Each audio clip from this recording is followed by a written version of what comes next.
आज भाऊ मेट्रोच्या कार्डने आम्हाला पैसे पे करायला थांबा का झालं सांगतो. तर काय म्हणता नागपूरचे पोट्टो, काय ना आज सकाळी आपला दौरा निघला होता. आलो पहिलं कार्ड गीत स्कॅन केलं, मेट्रो स्टेशन उतरलो, डायरेक्ट बर्डी आलो. आता तुम्ही काल स्टोर पाहिल्याच असेल तर तुम्हाला माहिती आहे का, वेदन 16 प्रो घेतला नाही त्याच्या बरं गाडी मग आल्याबरोबर तर आमच्या हेच चालू झालं. एवढ्या उन्हात तर पहिला आमचा प्लॅन झाला थंड प्यायचा म्हणजे निंबू पाणी. आणि मग आलो दुकानात, वेद्यात एवढं खुश होतं का सोडूनच द्या. आणि मी इथं खुर्चीवर बसलो, तुम्हाला मालकावानी वाटतं. हे सगळे का कस्टमर होईना का. आल्याबरोबर पहिलं पाणी पिलं. मग पाहिले आम्ही 2 मोबाईल S25 अल्ट्रा आणि 16 प्रो. हे तर घरून मन 16 प्रोच बनवून आलं, पण इथं पाहत मग याच्याकडे कॅमेरा केला, त्याने थोडं ऍक्टिंग केलं, बोट दाखवून मग आम्हाला त्या दुकानात रेट लगेच सांगितलं. तर मग आलो दुसऱ्या दुकानात, आपल्या बर्डीत मोबाईलच्या दुकानाची काही कमी आहे आणि मला आज माहित झालं का मेट्रोच्या कार्डनं पैसे बिन पे. बरं तर मग वेदांत दादासोबत बोलून घेतलं आणि मी इकडे पैसे मोजत होतो पुरं 50.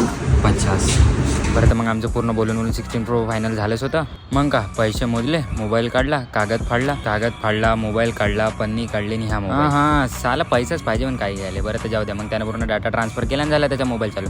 इथून निघलो होतो आम्ही, इंटरनेट मॉल झाले. पण हे पा मोबाईल बाहेर काढला होता तर पडन म्हणे, कोणी दाबून घेईन म्हणे. लेखाचं ॲटोतून उतरलो झाला भाऊ चालू पा फ्लेक्स. काय नाही, आता एवढा मागाचा मोबाईल घेतलाच होता तर मागाची पार्टी तर घेणं बनतेच होतं आम्हाला. आलो ना बाबा मग बर्गर किंग, आम्ही बिन कायला ऐकतो. आलो ना पूर्ण बर्गर निपटवून टाकले आणि खाली येऊन थोडीशी सॉफ्टी पचवून टाकली म्हणजे पोटाला बरं वाटन बा म्हणलं. मग यायला मी सोडून दिलं तर बस स्टँड पर्यंत. नाही मला माहिती उलटं पडलं, पण एवढ्या दिवसाबाद वेद्याला भेटतो तर लगेच चांगलं वाटलं होतं, कारण आता माय बी इंगण गाठले जाणार नव्हतं. बरं तर त्याला सोडलं ना मी घराकडे आलो. बरं तर पोट्ट्यासाठी एवढाच मंगा पोट्टो भेटू पुढच्या ब्लॉग मध्ये.